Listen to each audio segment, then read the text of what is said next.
సిలువలో క్రీస్తు చూపిన ప్రేమ విలువలేని బ్రతుకులను మార్చెను. మన కోసమే రక్తమంత కార్చెను. మనకు బదులు తానే మరణముందెను. పరమపురికి ఏకైక మార్గమాయెను. మృత్యుంజయుడు సజీవుడు యేసుక్రీస్తు అందరికీ ప్రభువు. సిలువలో క్రీస్తు చూపిన ప్రేమ విలువలేని బ్రతుకులను మార్చెను. మన కోసమే రక్తమంత కార్చెను.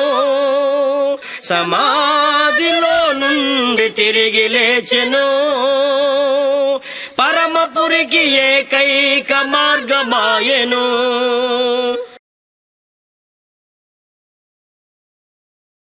మీ అందరికీ హృదయపూర్వకమైన వందనాలండి. దేవుడు నాకు ఇచ్చిన ఆదిత్యం పట్ల దేవుని కృతజ్ఞతలు. సత్య మార్గం ద్వారాగా దేవుని వాక్యాన్ని విని దేవుని యొక్క ఆశీర్వాదాలు పొందుతున్న మీ కుటుంబాలందరూ కూడా నా హృదయపూర్వకమైన వందనాలు నేను తెలియపరుస్తూ ఉన్నాను. దేవాది దేవుడు జగత్ పునాది వేయబడక మునిపే మనందరిని ఏర్పాటు చేసుకున్న విధానం పట్ల దేవునికి కృతజ్ఞతలు చెల్లించవలసిన భద్రమై ఉన్నటువంటి విషయాన్ని మనం గమనించాలి. ఇప్పుడు గమనించినట్లయితే దేవునికి సమస్తము తెలుసు అన్నటువంటి చిన్న సబ్జెక్ట్ని మనం మాట్లాడుకుందామండి. దేవునికి సమస్తము తెలుసు అన్నటువంటి విషయాన్ని మనం గమనిస్తూ ఉన్నాం. సామెతల గ్రంథము 20వ అధ్యాయము 24వ వచనం మనం చదువుకున్నట్లయితే, ఒక నడతలో యెహోవా వశం తనకు సంభవించబోయినది ఒకడు ఎట్లా తెలుసుకోగలడు అన్నటువంటి విషయాన్ని మనం గమనిస్తూ ఉన్నాం. అంటే మనం ఏ విధంగా నడుచుకుంటున్నామో, ఏ విధంగా జీవిస్తున్నామో, ఏ విధంగా ప్రవర్తిస్తున్నామో అన్నీ కూడా దేవుని యొక్క వశం అంటాడంటే దేవుని తెలుసు అని అర్థం.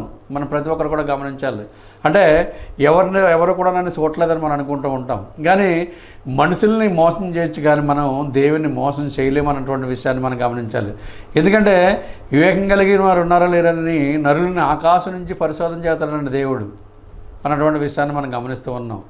కీర్తన గ్రంథము 14వ అధ్యాయం 2వ వచనంలో ఆ వచనాన్ని మనం గమనిస్తూ ఉన్నాం.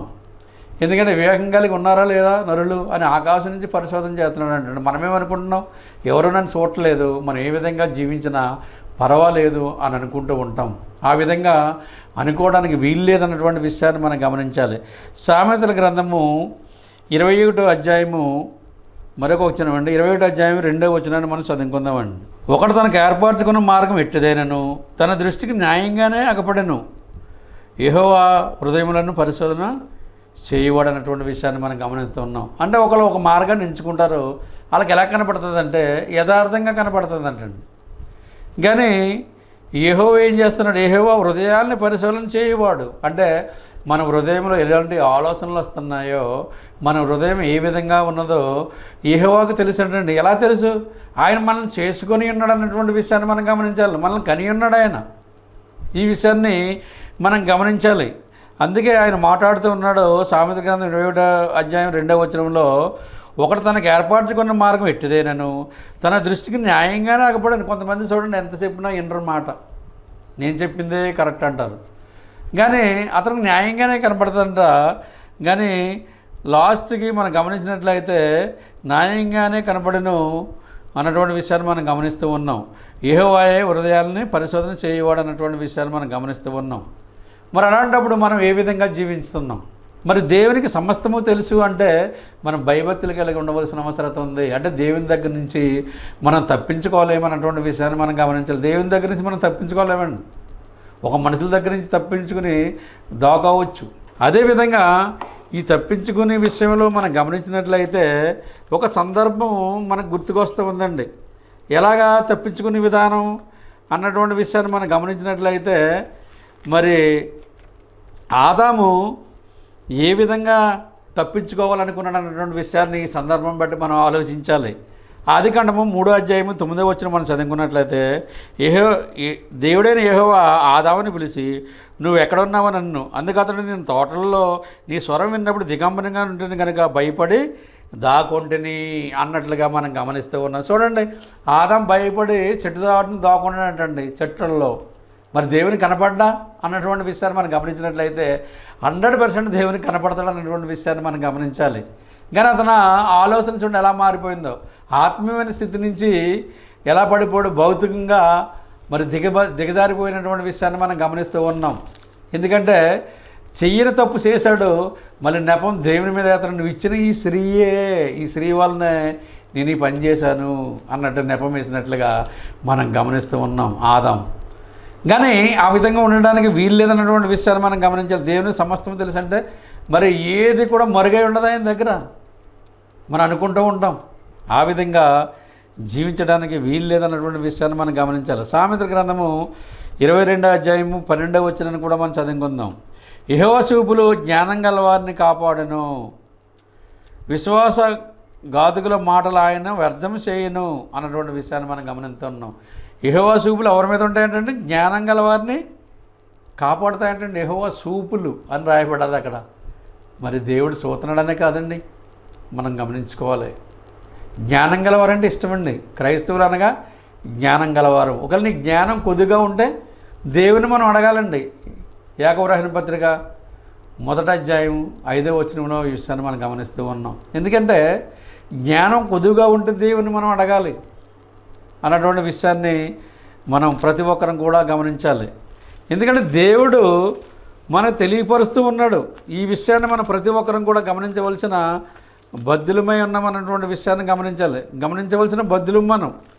ఎందుకంటే దేవుడు సమస్తాన్ని ఎరిగినవాడు, దేవుడు సమస్తాన్ని మనకి తెలియపరుస్తూ ఉన్నాడు. ఈ విషయాన్ని మనం ప్రతి ఒక్కరం కూడా గమనించాలి. ఎందుకంటే దేవుడు చేస్తున్న ప్రతి ఒక్క పని కూడా ఎటువంటిది అన్నటువంటి విషయాన్ని మనం గమనించాలి. ఎటువంటి పని చేస్తున్నాం మనం అన్నటువంటి విషయాన్ని ప్రతి ఒక్కరం కూడా గమనించాలి. మరి యెషయా గ్రంథంలోకి మనం వెళ్దామండి. 59వ అధ్యాయము 2వ వచనాన్ని మనం చదువుకుందాం. మీ పాపములు ఆయన ముఖమునకు మీకు మరుగుపరచను గనుక ఆయన ఆలకించకుండా ఉన్నాడు అన్నటువంటి విషయాన్ని మనం గమనిస్తున్నాం. అంటే మరి మన పాపాలు ఎలాగున్నాయో మనం గమనించుకోవాలి. అందుకని ఆయన ఆలకించకుండా మనం పాపం పని చేసి ఆయన ప్రార్థన చేస్తే ఉపయోగం లేదు అని అర్థమండి. ఆ విధంగా ఉండడానికి వీలు లేదన్నటువంటి విషయాన్ని మనం ప్రతి ఒక్కరం కూడా గమనించాలి. దేవాది దేవుడుకి సమస్తము తెలిసిండి. దేవుని దగ్గర నుంచి మనం తప్పించుకోలేము అన్నటువంటి విషయాన్ని మనం గమనించాలి. అదేవిధంగా కీర్తన గ్రంథము 145వ అధ్యాయము 18వ వచనాన్ని మనం చదువుకుందామండి. మరి దేవుని యొక్క మాటలు మనకు తెలియపరుస్తూ ఉన్నాయి. తనకు మొరపెట్టేవారందరికీ, తనకు నిజంగా మొరపెట్టేవారందరికీ నీ యెహోవా సమీపంగా ఉన్నాడన్నటువంటి విషయాన్ని మనం గమనిస్తూ ఉన్నాం. అంటే మొరపెట్టడం వేరు, నిజంగా మొరపెట్టడం వేరు అన్నటువంటి విషయాన్ని మనం గమనించాలి. ఎందుకంటే తనకు మొరపెట్టేవారందరికీ, నిజంగా మొరపెట్టేవారందరికీ యెహోవా సమీపంగా ఉన్నాడంటే దగ్గరగా ఉన్నాడు యెహోవా అన్నటువంటి విషయాన్ని మనం గమనించాలి. చూడండి మరి ఎలాంటి గొప్ప ధన్యత అన్నటువంటి విషయాన్ని మనం ప్రతి ఒక్కరం కూడా గమనించాలి. ఎందుకంటే మరి దేవాది దేవుడు జగత పునాది వేయబడక మునిపే ప్రేమ చేత యేసుక్రీస్తులో మనల్ని ఎన్నుకున్నాడు కనుక మరి మనం జాగ్రత్త కలిగి ఉండవలసిన అవసరం ఉందన్నటువంటి విషయాన్ని మనం గమనించాలి. సామెతల గ్రంథము 19వ అధ్యాయంలోకి వెళ్దామండి. మనం సామెతల గ్రంథం 19వ అధ్యాయం 21వ వచనం మనం చదువుకుందాం. నరుని హృదయంలో ఆలోచనలు అనేకంగా పుట్టిన యెహోవా యొక్క తీర్మానమే స్థిరమన్నటువంటి విషయాన్ని మనం గమనిస్తూ ఉన్నాం. అంటే నరుని ఆలోచనలు అనేకంగా పుడతాయండి. యెహోవా యొక్క తీర్మానమే స్థిరం. అంటే దేవుని దగ్గర నుంచి మానవుడు తప్పించుకోలేడన్నటువంటి విషయాన్ని మనం గమనించాలి. అంటే ఎక్కడికి వెళ్ళినప్పుడు కూడా దేవుడు ఉన్నాడు. అంటే ఈ దినాల్లో మనం గమనించినట్లయితే సీసీ కెమెరాలు వస్తున్నాయి, మనం ఎక్కడి నుంచి అన్నా చూడవచ్చు. కానీ దేవుని దగ్గర ఎప్పుడో సీసీ కెమెరా ఉంది. సీసీ కెమెరా అంటే ఎప్పుడు వచ్చాయి, కానీ ఆయన నేత్రం సంచరిస్తుందంటండి లోకమంతా అన్నటువంటి విషయాన్ని మనం గమనించాలి. అందుకని మనం గమనించినట్లయితే 21లో ఆయన ఏమైనా మాట్లాడుతున్నాడు అన్నటువంటి విషయాన్ని మనం గమనిస్తూ ఉన్నాం. ఎందుకంటే నరుని హృదయం ఆలోచనలు అనేకంగా పుట్టిన యెహోవా యొక్క తీర్మానమే స్థిరము. నువ్వు ఎన్ని ఆలోచించినప్పుడు కూడా కుమారుడా నా ఆలోచనే కరెక్టు అని తెలియపరుస్తున్నట్లుగా మనం గమనిస్తూ ఉన్నాం. మరి మన ఆలోచనలు ఏ విధంగా ఉంటాయి, ఒకసారి అచ్చేహదం ఒకసారి ఇచ్చేహదం అనుకుంటూ ఉంటాం. కానీ దేవుడు ఆలోచన స్థిరత్వం అన్నటువంటి విషయాన్ని మనం గమనించాలి.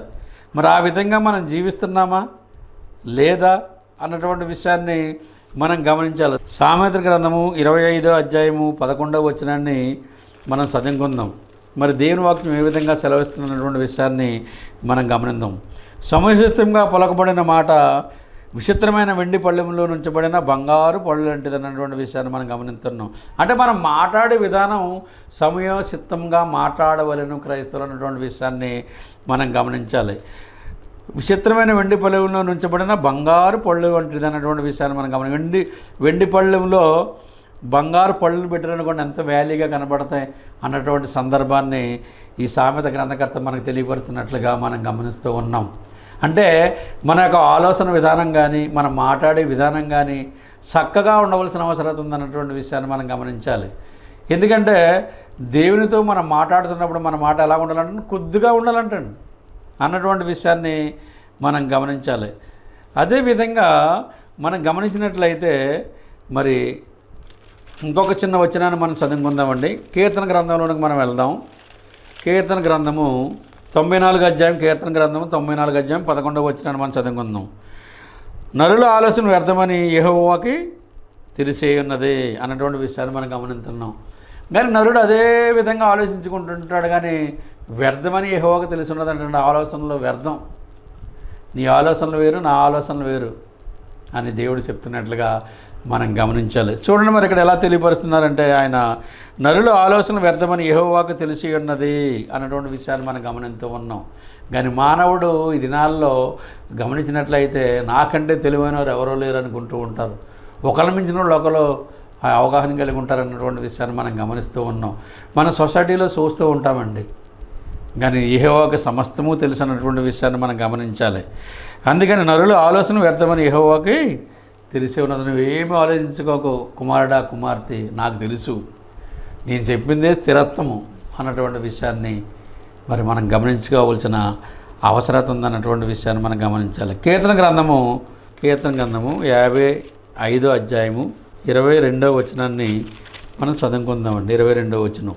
నీ భారం యెహోవా మీద మోపము, ఆయనే నిన్ను ఆదుకొనును, నీతిమంతులను ఆయన ఎన్నడను కదలనీయడన్నటువంటి. మన భారం యెహోవా మీద మోపాలంటే ఆయన యందు భయభక్తులు కలిగి ఉండవలసిన అవసరం ఉంది. అందుకే యెహోవా నీతిమంతుల సంతాన పక్షాన్ని ఉంటాడంటండి ఆయన. చూడండి మరి మనం నీతి కలిగి జీవించవలసిన అవసరం ఉంది. మనం ఉచితంగా నీతిమంతులం అయిపోయి ఉండదు, కాపాడుకోవాలండి మనం. ఈ విషయాన్ని మనం గమనించాలి. అందుకని మనం గమనించినట్లయితే నీ భారం యెహోవా మీద మోపము, ఆయనే నిన్ను ఆదుకొను, నీతిమంతులను ఆయన ఎన్నడను కదలనీయుడు అన్నటువంటి విషయాన్ని మనం గమనించాలి. కష్టాలు, నష్టాలు, ఇరుకులు, ఇబ్బందులు ఏం వచ్చినప్పుడు కూడా నీతి కలిగి జీవించాలి క్రైస్తవులు అంటే. మనము ఎటువంటి భయంకరమైన పరిస్థితులు కూడా వెళ్ళినప్పుడు కూడా మనం 99% కరెక్ట్గా ఉండి ఒక పాయింట్లో పోగొట్టుకోవడానికి వీల్లేదు అన్నటువంటి విషయాన్ని మనం గమనించాలి. ఆ విధంగా క్రైస్తవులను మనం జీవించాలి. దేవునికి సమస్తము తెలిసింది, ఈ విషయాన్ని మనం గమనించాలి. ఒక మానవుని తెలియకపోవచ్చు, దేవునికి సమస్తము తెలుసు. ఎందుకంటే ఈ సృష్టినే సృష్టించాడు దేవుడు. ఆ సృష్టిలో మనం చిన్నవారు కిందకి మనం కనబడుతున్నాం ఆయనకి. అటువంటి ఆ చిన్నవారిని కూడా ఆయన చేశాడన్నటువంటి విషయాన్ని మనం గమనించాలి. అందుకని సమస్తము దేవుని తెలుసు అన్నటువంటి విషయాన్ని మనం మర్చిపోవడానికి వీల్లేదన్నటువంటి విషయాన్ని మనం గమనించాలి. ఎఫెసీయులకు రాసిన పత్రికలోకి వెళ్దామండి. మరొకసారి మనం ఎఫెసీయులకు రాసిన పత్రిక 4వ అధ్యాయము 6వ వచనాన్ని మనం చదువుకుందామండి. అందరికీ తండ్రిని దేవుడు ఒక్కడే, ఆయన అందరికీ పైగా ఉన్నవాడే, అందరిలోని వ్యాపించి అందరిలో ఉన్నాడు అన్నటువంటి విషయాన్ని మనం గమనిస్తూ ఉన్నాం. అంటే అందరిలోనూ వ్యాపించి అందరిలోనూ ఉన్నాడు అన్నటువంటి విషయాన్ని మనం గమనిస్తూ ఉన్నాం. అంటే ఈ దినాల్లో మనకు భౌతికంగా గమనించినట్లయితే ఒక ఎమ్మెల్యే, ఒక ఎంపీ ఎవరైనా వచ్చినప్పుడు వాళ్ళకు ఉన్నటువంటి స్థితిగతులను చూసి మనం వాళ్ళకి ఎక్కువ రెస్పెక్ట్ ఇస్తూ ఉంటాం. కానీ తండ్రి అనే దేవుడు ఒకడైనా అందరిలోని వ్యాపించి అందరిలోనే ఉన్నాడంటే మనం ఇంకెంత గౌరవం ఇవ్వాలి దేవునికి అన్నటువంటి విషయాన్ని మనం గమనించాలి. ఆ విధంగా ఉండవలసిన అవసరత ఉందన్నటువంటి విషయాన్ని మనం గమనించాలి. అందరికీ తండ్రి దేవుడు ఒక్కడే, ఆయన అందరికీ పైగా ఉన్నవాడే, అందరిలోనూ వ్యాపించి అందరిలోనూ ఉన్నాడంటే ఎంత గొప్ప ధన్యత అండి. ఈ విషయాన్ని మనం గమనించాలి. దేవుడికి మొదటి స్థానాన్ని మనం ఇవ్వాల్సిన బద్దులమై ఉన్నామన్నటువంటి విషయాన్ని మనం గమనించాలి. మొట్టమొదటి స్థానాన్ని మన దేవునికి ఇవ్వాలన్నటువంటి విషయాన్ని మనం గమనించాలి. ఆ విధంగా క్రైస్తవులంటే మనం జీవించవలసిన అవసరం ఉంది. దేవునికి సమస్తము తెలుసు అన్నటువంటి సబ్జెక్ట్ అండి. మనం భయభక్తులు కలిగి ఉండవలసిన అవసరం ఉంది. దేవుడు మరి చూస్తూ ఉన్నాడు అన్నటువంటి విషయాన్ని మనం గమనించాలి. ఏ సమయాన్నైనా సరే దేవుడు మనల్ని చూడొచ్చు అన్నటువంటి విషయాన్ని మనం గమనించాలి. మనం గమనించినట్లయితే దేవాది దేవుడు జగత్ పునాది వేయబడక మునిపే ప్రేమ చేత యేసుక్రీస్తులో మనల్ని చేసుకున్న దేవుడు మన విషయంలో ఆలోచన కలిగి ఎందుకు ఉండాలన్నటువంటి విషయాన్ని మనం గమనించాలి. ఆ విధంగా మనం జీవించవలసిన అవసరత ఉందన్నటువంటి విషయాన్ని మనం గమనించాలి. సామెతల గ్రంథంలోకి వెళ్దామండి. 25 అధ్యాయంలోనికి మనం వెళ్దాం. 25:14లోనికి మనం వెళ్దామండి. కపట మనసుతో దానమిచ్చి డమ్మం చేయవాడు వర్షం లేని మబ్బుని గాలిని పోలి ఉన్నాడు అన్నటువంటి విషయాన్ని మనం గమనిస్తూ ఉన్నాం. అంటే కపట మనసుతోటి డమ్మం చేయడానికి వీలు లేదు. ఈ దినాల్లో మనం గమనించినట్లయితే నేను దేవునికి అంత ఇచ్చాను, దేవునికి ఎంత ఇచ్చాను అని చెప్పుకుంటూ ఉంటారు చాలామంది. అలా డమ్మం చేయొద్దు అని చెప్తున్నాడు. వాళ్ళ విషయంలో ఏమంటాడంటే వర్షం లేని మబ్బును గాలిని పోలి ఉన్నాడు. అంటే వర్షం వచ్చినట్లుగా మబ్బు అవుతుంది, గాలి వీసగా ఆ మబ్బు వెళ్ళిపోయినప్పుడు అక్కడ వర్షం పడదు అన్నటువంటి విషయాన్ని మనం గమనించాలి. ఏంటంటే అది స్థిరత్వం కలిగిన మాటలు కాదన్నటువంటి విషయాన్ని మనం గమనించాలి. ఆ విధంగా ఉండడానికి వీలు లేదన్నటువంటి విషయాన్ని మనం గమనించాలి. దేవుడికి సమస్తము తెలుసు అన్నటువంటి విషయాన్ని మనం గమనించాలి. ఎందుకంటే ఆ దినాల్లో మరి దేవుని విషయంలో ఆలోచన కలిగి ఉన్నప్పుడు ఎవరికి ఏం తెలియదులే అని మరి మన పితరుడైనటువంటి విషయంలో మనం గమనించినట్లయితే ఆదాం విషయంలో మనం ఆలోచన కలిగి ఉండవలసిన అవసరం ఉందన్నటువంటి విషయాన్ని మనం గమనించాలి. ఆదికాండము 3వ అధ్యాయము 9వ వచనాన్ని మనం చదువుకుందామండి. దేవుడైన యెహోవా ఆదాముని పిలిచి నువ్వు ఎక్కడున్నావు అనెను. అందుకు అతడు నేను తోటలో నీ స్వరం విన్నప్పుడు దిగంబరంగా ఉంటుంది కనుక భయపడి దాక్కుంటేని అని చెప్పినట్లుగా మనం గమనిస్తూ ఉన్నాం. అంటే భయపడి దాక్కున్నాడు ఎక్కడ? తోట చెట్లలోను. మరి దేవునికి కనపడ్డా అంటే దేవునికి 100% కనపడతాడండి. కానీ ఆత్మీయమైన స్థితిని కోల్పోయినప్పుడు భౌతికంగా దిగజారిపోయాడు ఆదాం అన్నటువంటి విషయాన్ని మనం గమనించాలి. అలాంటి స్థితి కలిగి ఉండకూడదండి. మనం గమనించుకోవాలి. ఆదాం అదే స్థితిలో దిగజారిపోయాడు కనుక అటువంటి స్థితిగతులు కలిగి ఉండకూడదు మనం అన్నటువంటి విషయాన్ని మనం గమనించాలి. అదేవిధంగా మనం గమనించినట్లయితే సామెత గ్రంథము 27వ అధ్యాయము 15వ వచనాన్ని మనం చదువుకుందాం. ముసిరి దినమున ఎడతెగ కారు నీళ్లను గయ్యాలైన భార్య సమానము అని దేవుని వాక్యం సెలవిస్తుంది. అంటే ముసిరి దినాన్న కారు నీళ్ళు అంటే చిన్న చిన్న చినుకులు ఏదో తుఫాన్లా పట్టినప్పుడు అవి పడతానే ఉంటాయి. అంటే బ్రేక్ అవ్వండి, ఆగిపోవు. అదేవిధంగా మరి ఆ వర్షం కారుతున్న నీళ్ళని గయ్యాలైన భార్యతో సమానమని ఇక్కడ ఇచ్చినట్లుగా దేవుని వాక్యం సెలవిస్తుంది. అంటే గయ్యాలైన భార్య ఎలాగండి, ఇంకా స్టాప్ అన్నది ఉండదు. ఆమెకి మాట్లాడుతూనే ఉంటుంది, ఏదో గొడవ చేస్తూనే ఉంటుంది, నాన్ స్టాప్గా మాట్లాడుతుంటుంది అనేటువంటి విషయాన్ని మనం గమనించాలి. అలాగే ముసిరి తిన్న కారు నీరంటే చిన్న చిన్న చినుకు పడుతూనే ఉంటుంది. ఈ విషయాన్ని మనం గమనించాలి. అదేవిధంగా సామెతల గ్రంథంలో 15వ అధ్యాయం 29వ వచనాన్ని కూడా మనం చదువుకుందామండి. భక్తిహీనులకు యెహోవా దూరస్తుడు, నీతిమంతుల ప్రార్థన ఆయన అంగీకరించినటువంటి విషయాన్ని మనం గమనించాలి. భక్తిహీనులకు యెహోవా దూరస్తుడు అంటే భక్తి కలిగి లేని వారికి యెహోవా దూరంగా ఉంటాడు అన్నటువంటి విషయాన్ని మనం గమనించాలి. నన్ను ప్రేమించిన వారు నేను ప్రేమించున్నాను, నన్ను జాగ్రత్తగా వెతుకువారని కనుగొందరు, ఐశ్వర్య ఘనతలో కలిమియ నా యొద్ద అని దేవుడు మాట్లాడుతున్నట్లుగా మనం గమనిస్తూ ఉన్నాం. ఇది సామెత గ్రంథం 8వ అధ్యాయంలో మరి 16-17 వచనాలు మనం చదువుకుంటూ ఉంటాం. నన్ను ప్రేమించిన వారు నేను ప్రేమిస్తున్నాను, నన్ను జాగ్రత్తగా వెతుకువారు నన్ను కనుగొందరు అన్నటువంటి విషయాన్ని మనం గమనిస్తున్నాం. వెతకడం వేరండి, జాగ్రత్తగా వెతకడం వేరన్నటువంటి విషయాన్ని మనం గమనించాలి. అదేవిధంగా విలాపవాక్యాల్లోకి మనం వెళ్దామండి. విలాపవాక్యాలు 3వ అధ్యాయం 33వ వచనాన్ని మనం చదువుకుందామండి. హృదయపూర్వకంగా ఆయన నరులను శరవనైనను బాధనైనను కలగజేయడం అన్నటువంటి విషయాన్ని మనం గమనిస్తూ ఉన్నాం. ముగింపులో మనం గమనించినట్లయితే కీర్తన గ్రంథంలోనికి వెళ్దామండి. మనం కీర్తన గ్రంథము 139వ అధ్యాయము 1 నుండి 5 వరకు మనం చదువుకుందాం. యెహోవా నువ్వు నన్ను పరిశోధించి తెలుసుకుని ఉన్నావు, నేను కూర్చుంటా నేను లేచుటా నీకు తెలియను, నాకు తలంపు పుట్టక మునిపే నువ్వు నా మనసును గ్రహించి ఉన్నావు. మనం ఏమనుకుంటూ ఉంటామంటే నా మనసులో ఉన్నది ఎదటి వరకు తెలియదని అనుకుంటూ ఉంటాం. కానీ మన తలంపు పుట్టక మునిపే ఆయన గ్రహించి ఉన్నాడంటే ఆయన మనల్ని చేసుకుని ఉన్నాడు, ఆయన మనల్ని కనుగొని ఉన్నాడు అన్నటువంటి విషయాన్ని మనం గమనించాలి. అంటే దేవుని దగ్గర నుంచి మనం తప్పించుకోలేం. మరి ఆ దినాల్లో ఆత్మీయంగా ఉన్నప్పుడు, ఆత్మీయ స్థితిలో ఉన్నప్పుడు ఆదాము ప్రతి సల్లపూట దేవుడితో మాట్లాడేవాడు. అటువంటి ఆదాము చెట్టు పొదల్లో దాక్కున్నట్లుగా మనం గమనిస్తూ ఉన్నాం. అంటే స్థితిగతులు చూడండి ఎలా మారిపోయాయన్నటువంటి విషయాన్ని మనం గమనించాలి. ఆ విధంగా ఉండడానికి వీలు లేదన్నటువంటి విషయాన్ని మనం గమనిస్తూ ఉన్నాం. ఏంటంటే నేను కూర్చుంటా నేను లేచడానికి నీకు తెలియను, నా తలంపు పుట్టక మునిపోయి నువ్వు నా మనసును గ్రహించి ఉన్నావు. అదే 139వ కీర్తన 3వ వచనం. నా నడకయు నా పడకయు నువ్వు పరిశీలన చేసి ఉన్నావు, నా శరీరాన్నిటి నువ్వు బాగుగా తెలుసుకుని ఉన్నావు, యెహోవా మాట నా నాలుక రాకమునిపే అది నీకు పూర్తిగా తెలిసి ఉన్నదని అటువంటి విషయాన్ని మనం గమనిస్తున్నాం. అంటే మన మాట నాలుక రాక మునిపే ఆయనకి తెలిసిపోద్ది అంటండి. చూడండి, ఎందుకంటే మొత్తం మనం బయటంతా ఆయన దగ్గర ఉందండి మనం అనుకుంటూ ఉంటాం. మానవులకు మాత్రం మనం మాట్లాడిన తర్వాత తెలుస్తుంది, కానీ దేవునికి మనం మాట్లాడక మునిపే తెలుస్తుంది అన్నటువంటి విషయాన్ని మనం గమనించాలి. అందుకే దేవునికి సమస్తము తెలుసు. ఈ ఎడ్డింగ్ అందుకే పెట్టడం జరిగింది. అందుకని దేవుని దగ్గర నుంచి మనం తప్పించుకోలేమన్నటువంటి విషయాన్ని మనం గమనించాలి. 5వ వచనంలో మనం గమనించినట్లయితే 139వ కీర్తన 5వ వచనం అండి. వెనకన ముందు నువ్వు నన్ను ఆవరించి ఉన్నావు, నీ చెయ్యి నా మీద ఉంచి ఉన్నావు అన్నటువంటి విషయాన్ని మనం గమనిస్తూ ఉన్నాం. ఆయన ఎందుకు భయభక్తులు కలిగి ఉంటే ఆయన మనం పట్టుకుని ఇడిచిపెట్టడండి. అందుకే నీతిమంతుల సంతాన పక్షాన ఉంటానని చెప్తున్నాడండి. ఎంత భరోసా దేవుడు మనకి ఇస్తున్నాడో చూడండి, మనం ప్రతి ఒక్కరం కూడా గమనించాలి. అందుకని దేవునికి సమస్తము తెలుసు కనుక మన మాట కొద్దిగానే ఉండాలి. దేవుడు పైన ఉన్నాడు,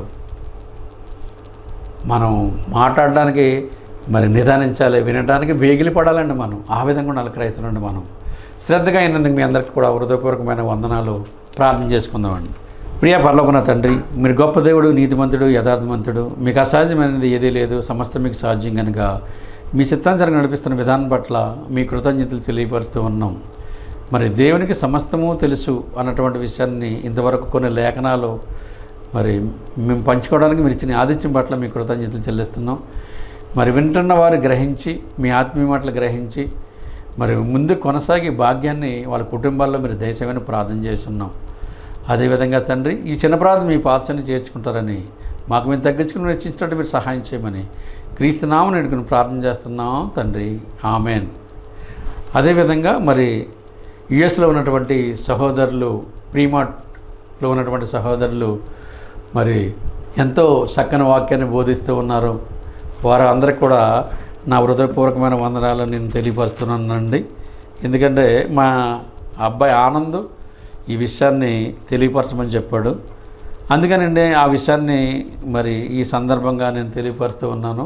ప్రీమార్ట్లో ఉన్నటువంటి కుటుంబం చర్చ్ ఆఫ్ క్రైస్ట్ మరి దేవుడు వాళ్ళని దీవించి ఆశీర్వదించను గాక.